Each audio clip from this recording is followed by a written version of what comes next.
Bonjour à tous, je suis ravie de vous retrouver pour cette nouvelle vidéo des livres d'Émilie. Qu'y a-t-il de plus fort au monde que l'amour maternel? Ce n'est pas une question rhétorique. Depuis que je suis moi-même devenue maman, je peux répondre à cette question avec certitude. Rien.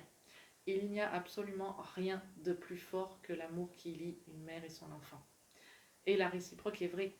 L'amour que le petit enfant porte à sa maman est entier et inconditionnel.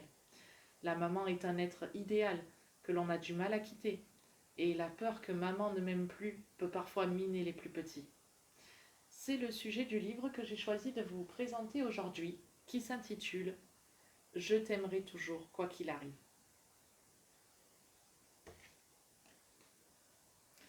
On y découvre un petit renardeau qui est d'humeur chafouine. Il est persuadé que personne ne l'aime. Sa maman le rassure.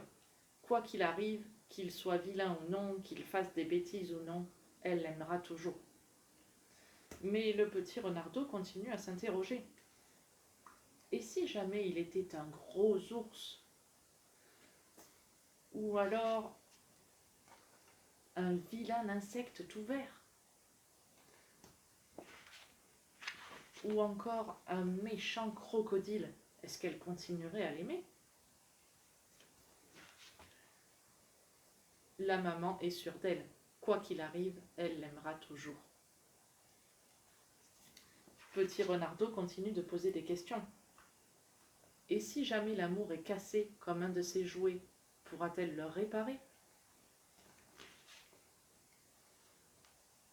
Ou si jamais petit renard est loin d'elle, va-t-elle l'oublier? Sa maman est catégorique. Quoi qu'il arrive, elle l'aimera toujours.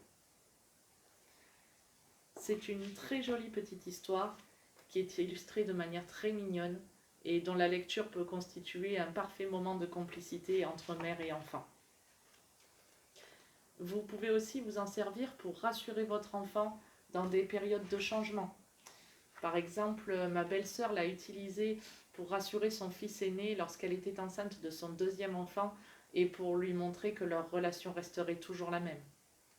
Si vous êtes également une maman qui est souvent absente de la maison, si vous êtes souvent en déplacement professionnel par exemple, vous pouvez vous servir de cette histoire pour montrer à votre petit bout de chou que quoi qu'il arrive, même si vous êtes loin de lui, il occupe toujours la première place dans votre cœur. Les enfants ont besoin de preuves d'amour pour s'épanouir au quotidien. Et même si l'amour d'une mère paraît évident, il est parfois bon de rappeler les évidences. Voilà, nous arrivons à la fin de cette nouvelle vidéo des livres d'Émilie. J'espère que celle-ci vous a plu. N'hésitez pas à m'indiquer vos avis en commentaire et à me dire les lectures préférées de vos petits bouts de chou en ce moment. Et à vous abonner à la chaîne pour ne pas rater les futures vidéos. Je vous dis à très bientôt. Au revoir.